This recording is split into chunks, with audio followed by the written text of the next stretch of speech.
ఒక ఫ్రెషర్‌కి కంటిన్యూగా rejections face చేస్తూ ఉంటారన్న. అలాంటి సమయంలో స్టూడెంట్స్ అసలేం చేయాలి? సో, అట్లాంటి టైంలో చిన్న చిన్న స్టెప్స్ ఫాలో అవుతే వాటిని ఓవర్‌కమ్ అయ్యి డైరెక్ట్ జాబ్ క్రాక్ జేయొచ్చు. ఎలాగా అంటే ఒక ఇంటర్వ్యూకెళ్లారు. ఎళ్ళాక కంపల్సరీగా ఫీడ్‌బ్యాక్ తెలుసుకోవాలండి. హెచ్ఆర్ నుంచి ఫీడ్‌బ్యాక్ కనుక్కోవటంలో తప్పు లేదు. త్రూ మెయిల్ అడగాలి. సో, నేను సో అండ్ సో ఇట్లాగా పలానా రోజు ఇంటర్వ్యూకి అటెండ్ అయ్యాను. సో, నా ప్రోగ్రెస్ ఏంటి? ఆర్ ఒకవేళ రిజెక్ట్ అయితే ఎందుకు రిజెక్ట్ అయిందో కొంచెం ఇన్ఫార్మ్ చేస్తే I will prepare well for my next interview. It will help me అని చెప్పి పొలైట్‌గా కన్విన్స్ చేసే పాయింట్‌లో రాస్తే గనక వాళ్ళు కంపల్సరీగా రిప్లై ఇస్తారు.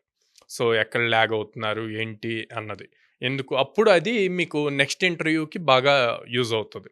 అది చేయరండి చాలామంది. సెకండ్, అసలు వీళ్ళు అప్లై చేసిన జాబ్స్‌కి అందులో ఉన్న స్కిల్స్ వీళ్ళ రెజ్యూమ్‌లో ఉన్న స్కిల్స్ మ్యాచ్ అవుతున్నాయా లేదా? థర్డ్ వచ్చేసి మన లింక్డ్ఇన్ ప్రొఫైల్ అప్‌డేటెడ్‌గా ఉందా లేదా చూసుకోవాలి. ఇంటర్వ్యూయర్ మిమ్మల్ని సెలెక్ట్ చేయాలంటే మీ దగ్గర యూనిక్ క్వాలిటీ ఉండాలి. ఆ యూనిక్ క్వాలిటీ ఎలా చూపిస్తారు? సార్ యూనిక్ క్వాలిటీ అంటే మళ్ళీ స్కిల్లే కదా సార్ అనొచ్చు.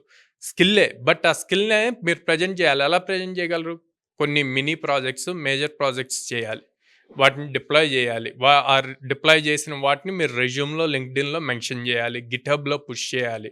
సో, ఇలాంటి థింగ్స్ చేసుకుంటే గనక రెజ్యూమ్‌కి వెయిటేజ్ పెరుగుతది. అండ్ ఇయన్నిటితో పాటు ఇంటర్న్‌షిప్స్ గాని, ఫ్రీలాన్సింగ్ వర్క్ గాని చేయాలి. ఇంటర్వ్యూయర్‌కి స్ట్రాంగ్‌గా ఉంటది. ఓకే. తిను జస్ట్ స్కిల్ గాదు. దాన్ని ప్రాక్టికల్‌గా ఇంప్లిమెంట్ జేయటానికి గూడా చూసాడు. సో, తిను వర్తీ క్యాండిడేట్ అని జెప్పి ఒక పాయింట్‌లో తనకి కన్విన్స్ అవుతాడనమాట.